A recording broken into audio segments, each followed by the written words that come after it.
How does medical underwriting impact health insurance for pre-existing conditions? Imagine trying to buy a health insurance plan and feeling like your health history is a secret you have to hide. That's what medical underwriting used to do before laws changed. It's a process insurance companies use to look at your health details, like past illnesses, age, and lifestyle, to decide if they will cover you and how much it will cost.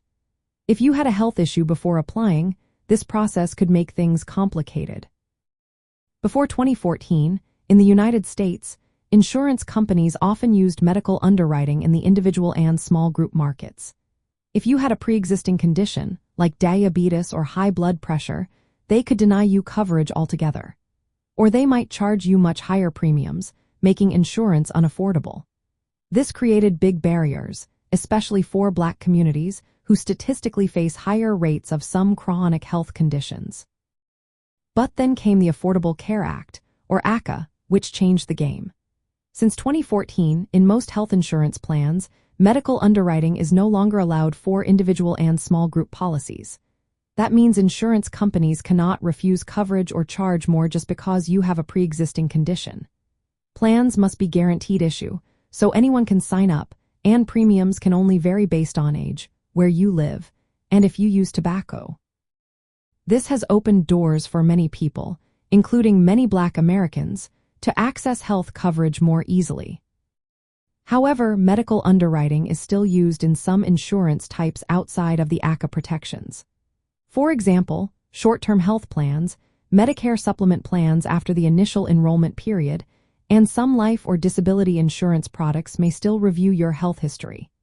If you apply for these, pre-existing conditions might lead to exclusions, higher costs, or even denial of coverage. There are different kinds of medical underwriting. Full medical underwriting asks for detailed health history, and insurers review everything. They might exclude coverage for certain pre-existing conditions or charge higher premiums. Moratorium underwriting, on the other hand, excludes coverage for pre-existing conditions for a set time, but if no related treatment occurs during that period, coverage might start later. Knowing how medical underwriting works helps Black communities make smarter choices about insurance. It's important to know which plans use underwriting and how it could affect your coverage and costs. This way, you can avoid surprises like unexpected exclusions or high bills. It also helps you find plans that meet your health needs without unnecessary barriers. In the past, medical underwriting made it harder for many people to get affordable health insurance, especially those with pre-existing conditions. The ACA has helped remove many of those hurdles in most markets. But outside of those protections, some insurance products still use underwriting, which can impact coverage and costs for pre-existing health issues. Being aware of these rules helps you make better decisions and plan for your health and financial future.